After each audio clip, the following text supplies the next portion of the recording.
website developer of DP Sites Limited. In today's presentation, we'll be discussing the benefits and risks associated with switching to a click and mortar business model. By integrating an online presence with traditional brick and mortar stores, companies can gain significant advantages such as improved customer reach, higher sales potential, and greater brand awareness. However, along with these benefits come several security risks that businesses need to be aware of. In this session, we'll examine some of the most pressing security challenges that companies face when implementing a click and mortar model, such as data breaches, payment fraud, and cyber attacks. We'll also discuss strategies and best practices that companies can adopt to mitigate these risks and safeguard their online and offline assets. By the end of this presentation, you'll have a clear understanding of both the advantages and challenges of click and mortar and how to balance the benefits with the security risks to achieve business success.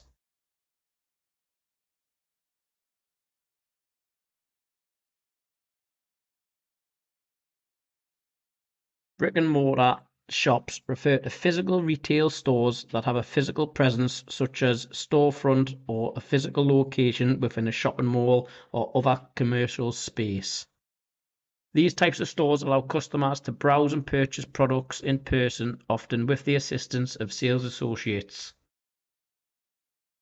Brick and mortar shops have been around for centuries, and they continue to be an important part of the retail landscape, particularly for industries where customers prefer to see and touch products before making a purchase, such as fashion, furniture, and electronics. Physical stores also provide a more personalized shopping experience and the opportunity for customers to receive immediate customer service and support. With the rise of e-commerce and online shopping, brick and mortar shops are facing increased competition, and many have struggled to adapt to changing consumer behaviors and preferences. Some brick and mortar retailers have responded by incorporating online channels into their business models, such as offering online ordering and in-store pickup, or by creating online marketplaces to complement their physical stores. This hybrid model is often referred to as click and mortar, which combines the benefits of both online and offline shopping experiences.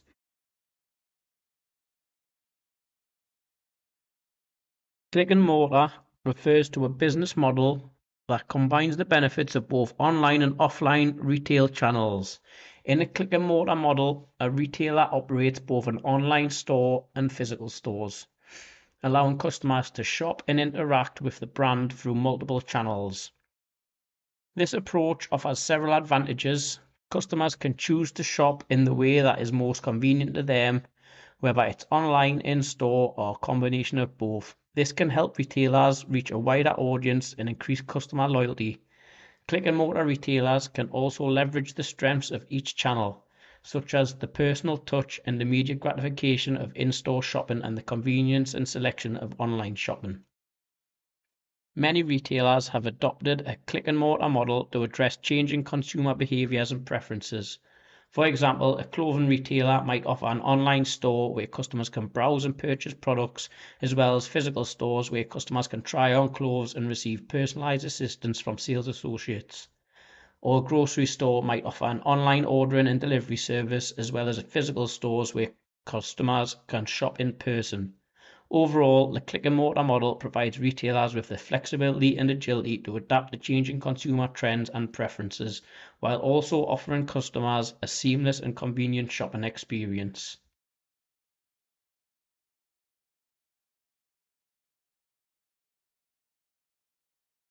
Advantages of click and mortar. Increased reach. By having an online presence in addition to a physical storefront, a business can reach a wider audience beyond its local customer base. Convenience. Customers can browse and shop online at their own convenience without the limitations of store hours or location. Also provides improved customer service with the ability to interact with customers through various channels such as email, live chat, and social media. A business can provide better customer service and support. It also provides cost saving An online presence can reduce the cost associated with operating a physical store, such as rent, utility bills, and staffing. Data collection and analysis can be an advantage of an online platform. It provides a wealth of data on customer behavior, preferences, and trends that can be used to improve marketing strategies and product offerings to customers. Synergy. By integrating online and offline channels, a business can create a more seamless customer experience and leverage the strengths of each channel to maximize sales and customer loyalty. Overall, Click and Mortar offers a great opportunity for businesses to expand their reach and improve customer service while also reducing costs and leveraging data to improve their overall operations. Disadvantages of Click and Mortar. Increased complexity. Running both online and offline stores requires more resources such as additional staff, technology infrastructure, and logistics management, which can increase operational complexity and costs. Higher investment. Establishing an online presence and maintaining an e-commerce website can be expensive and may require significant investment in website design, development, and marketing. Channel conflict. Click and mortar businesses may face channel conflict where online sales compete with offline sales. This can create tensions between the online and offline teams and affect pricing and inventory decisions. Logistic challenges. Managing inventory and logistics for both online and offline channels can be challenging. This may require separate inventory management systems, warehouses, and delivery networks, which can increase costs and complexity. Technology dependence. Click and mortar business rely heavily on technology such as e-commerce platforms, payment gateways, and logistics software. Any downtime or technical issues can negatively impact the business's reputation and sales. Overall, while Click and Mortar has several advantages, it also requires careful planning and management to mitigate the potential challenges and drawbacks.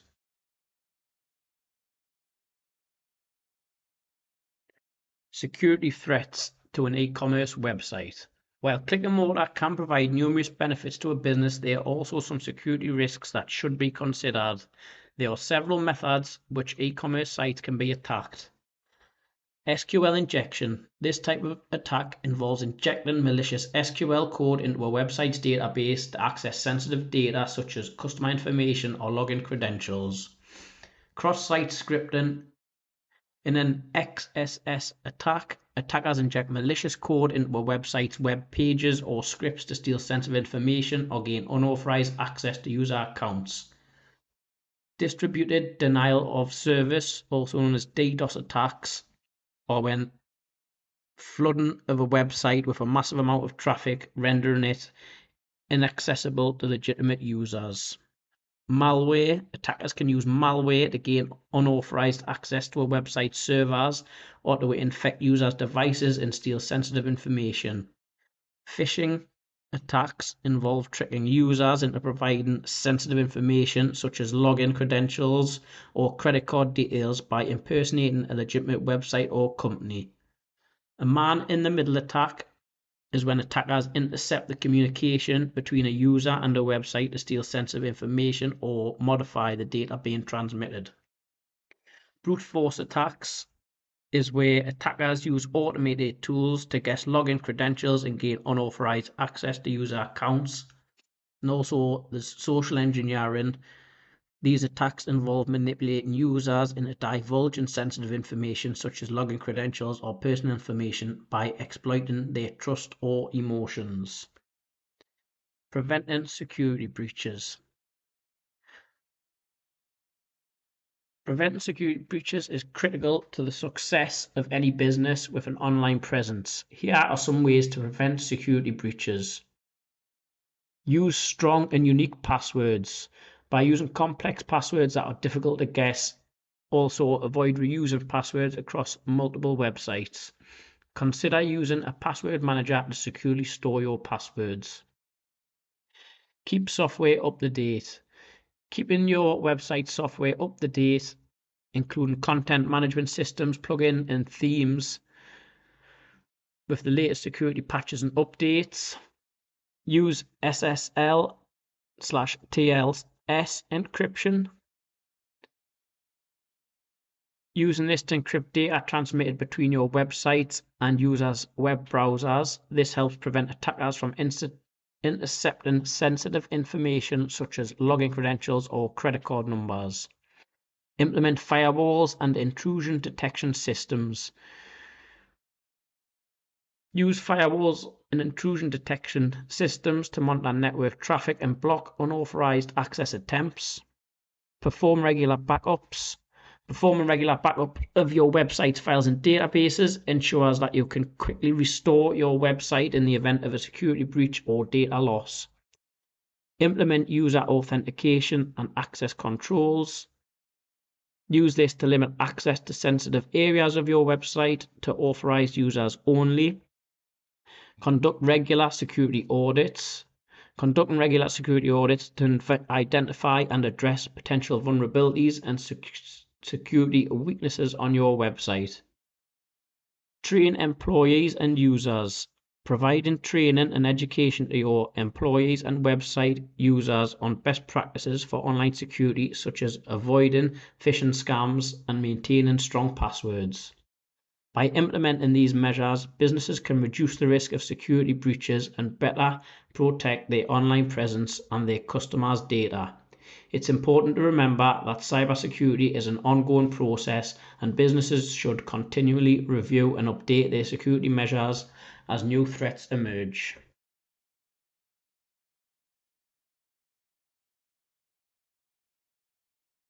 OWASP, Open Web Application Security Project. OWASP is a non-profit organization focused on improving the security of software applications. It is a community-driven organization that aims to provide unbiased and practical information about application security. OWASP's mission is to make software security visible so that individuals and organizations can make informed decisions about true software security risks. OWASP produces a wide range of resources, including tools, documentation, and best practices for software security. It also provides a list of the top 10 web application security risks, which is updated periodically to reflect changes in the security landscape. The OWASP Top 10 is widely used as a benchmark for web application security testing and is referenced by many regulatory bodies and industry standards. OWASP also hosts local chapters, events, and training sessions to educate developers and security professionals on how to create and maintain secure applications.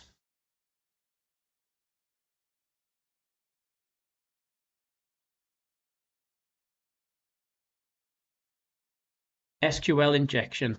SQL injection is a type of cyber attack in which an attacker inserts malicious SQL code into a vulnerable application's input fields, with the goal of manipulating the application's database. The attack occurs when an application doesn't properly validate or sanitize user inputs, allowing an attacker to execute arbitrary SQL commands or even gain unauthorized access to sensitive data. The SQL injection attack can be used to steal sensitive information, modify or delete data, and even take control of the entire database. To prevent SQL injection attacks, it's important to use parameterized queries or prepared statements to ensure that all user inputs are properly sanitized and validated before being passed to the database. Additionally, it's important to keep all software components up to date with security patches and to regularly scan for vulnerabilities. Session hijacking. Session hijacking, also known as session stealing, is a type of cyber attack in which an attacker takes control of a user's active session on a web application. A session is a period of interaction between a user and a web application during which the user is authenticated and authorized to perform certain actions. Session hijacking occurs when an attacker intercepts the user's session ID, which is used to identify the user's active session, and uses it to take control of the session. Once the attacker has taken control of the user's session, they can perform any actions that the user is authorized to do, such as making purchases or changing account information. Session hijacking can occur through various methods such as packet sniffing, cross-site scripting, or man-in-the-middle attacks. To prevent session hijacking, web applications should use security sessions management techniques such as using secure cookies, using that ensuring that session IDs are unique and random, and using SSL/TLS encryption to protect session data from interception. Additionally, users should be encouraged to log out of web applications when they are finished using them, and to avoid using public or unsecured Wi-Fi networks to access sensitive information.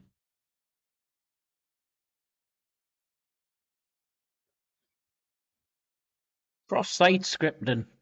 Cross-site scripting, also known as XSS, is a type of security vulnerability that allows attackers to inject malicious scripts into web pages viewed by other users.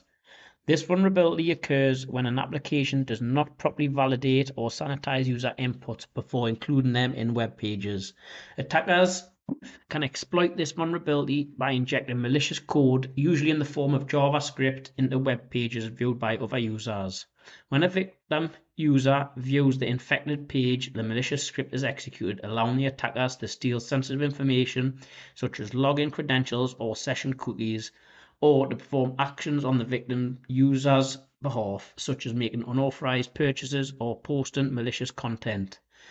XSS attacks can be divided into two main categories: stored, also known as persistent, and reflected, also known as non-persistent XSS attacks. Stored XSS attacks involve an attacker injecting a malicious script that is permanently stored on a server, while reflected XSS attacks involve an attacker injecting a malicious script that is reflected back to the user, usually in the form of an error message or search results.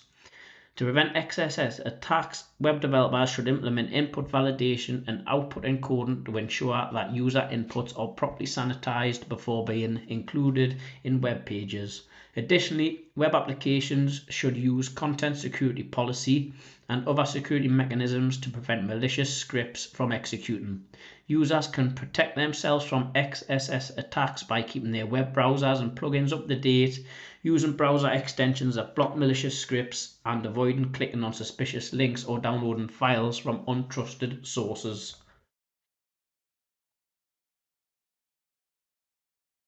Equifax security breach. One example of a significant security breach on a website is the 2017 Equifax data breach.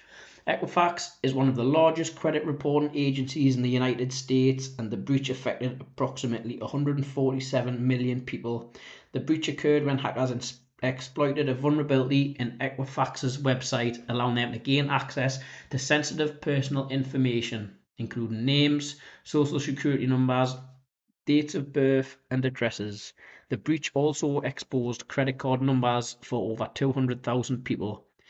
Equifax faced significant backlash and scrutiny following the breach, with many questioning the company's handling of the incident and its efforts to protect customers' data.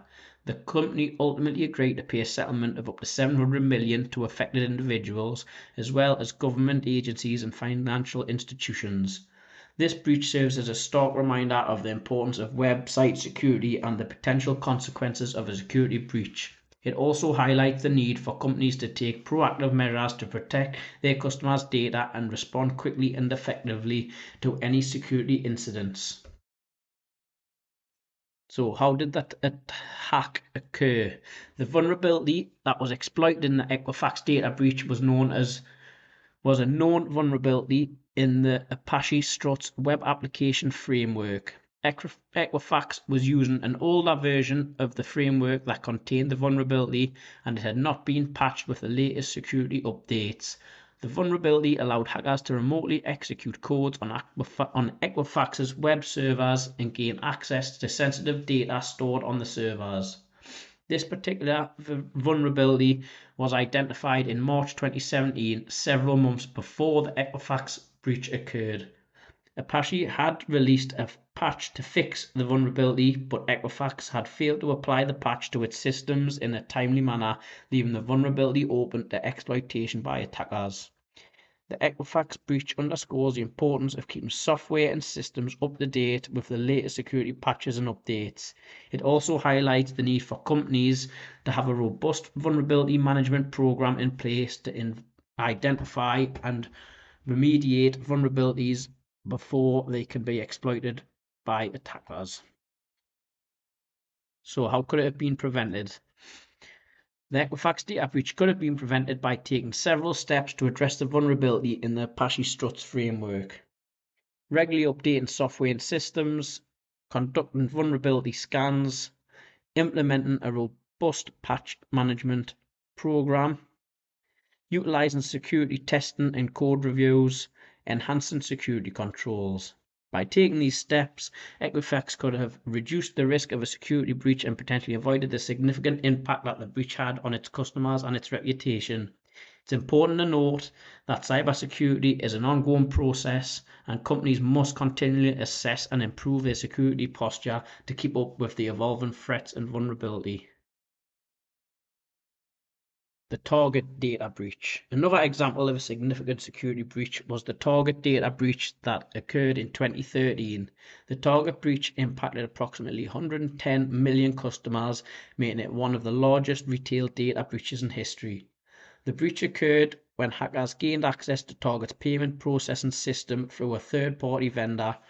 The hackers were able to install malware on Target's point-of-sale terminals, which allowed them to steal customer data, including credit and debit card numbers, names, addresses, and other personal information. The Target data breach was a wake-up call for the retail industry, highlighting the need for stronger cybersecurity measures to protect customer data. The breach also led to increased scrutiny of third-party vendor relationships and the importance of vetting and monitoring third-party vendors for potential security risks. How this could have been prevented. The Target data breach could have been prevented by taking several steps to address the security weaknesses that led to the breach. Implementing strong access controls. Target could have implemented strong access controls to prevent unauthorized access to its payment processing system, including two-factor authentication and limited access to only those employees who need it. Target could have prevented it also by updating its point-of-sale terminals with the latest security patches and updates, which could have helped detect and prevent the malware used in the attack.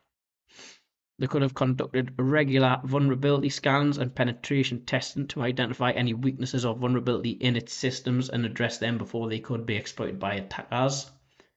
Target could have also implemented more robust security monitoring tools such as intrusion detection and prevention systems to detect and respond to suspicious activity in real time.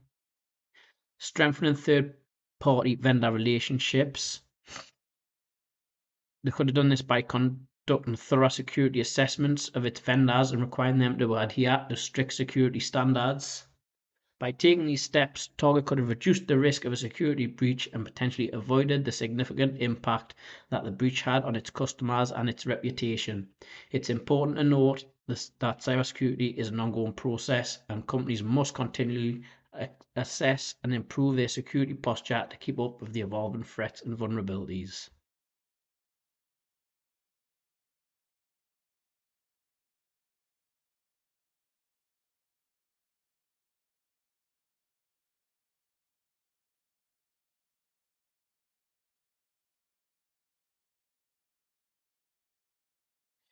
How could it have been prevented? The Equifax data breach could have been prevented by taking several steps to address the vulnerability in the Apache Struts framework. Regularly updating software and systems. Equifax could have prevented the breach by updating its web servers with the latest security patches and updates, including the patch that fixed the Apache Struts vulnerability. Equifax could have conducted regular vulnerability scans to identify any weaknesses or vulnerability in its systems, including vulnerabilities in third-party software like the Apache Struts framework. Implementing a robust patch management program. Equifax could have had a formal patch management program in place that would ensure all security patches and updates are applied in a timely and consistent manner. Utilizing security testing and code reviews. Equifax could have utilized security testing and code reviews to identify any potential security issues in its web applications and systems, including vulnerabilities in third-party software like the Apache Struts framework. Enhancing security controls. Equifax could have implemented additional security methods such as firewalls, intrusion detection systems, and network segmentation to prevent or detect unauthorized access to its systems. The target data breach. Another example of a significant security breach was the target data breach that occurred in 2013. The target breach impacted approximately 110 million customers, making it one of the largest retail data breaches in history. The breach occurred when hackers gained access to Target's payment processing system through a third-party vendor. The hackers were able to install malware on Target's point-of-sale terminals, which allowed them to steal customer data, including credit and debit card numbers, names, addresses, and other personal information. The Target data breach was a wake-up call for the retail industry, highlighting the need for stronger cybersecurity measures to protect customer data. The breach also led to increased scrutiny of third-party vendor relationships and the importance of vetting and monitoring third-party vendors for potential security risks. How this could have been prevented. The target data breach could have been prevented by taking several steps to address the security weaknesses that led to the breach. Implementing strong access controls. Target could have implemented strong access controls to prevent unauthorized access to its payment processing system, including two-factor authentication and limited access to only those employees who need it. Target could have prevented it also by updating its point-of-sale terminals with the latest security patches and updates, which could have helped detect and prevent the malware used in the attack. They could have conducted regular vulnerability scans and penetration testing to identify any weaknesses or vulnerability in its systems and address them before they could be exploited by attackers. Target could have also implemented more robust security monitoring tools such as intrusion detection and prevention systems to detect and respond to suspicious activity in real time. Strengthening third-party vendor relationships. They could have done this by conducting thorough security assessments of its vendors and requiring them to adhere to strict security standards. By taking these steps, Target could have reduced the risk of a security breach and potentially avoided the significant impact that the breach had on its customers and its reputation. It's important to note that cybersecurity is an ongoing process, and companies must continually assess and improve their security posture to keep up with the evolving threats and vulnerabilities.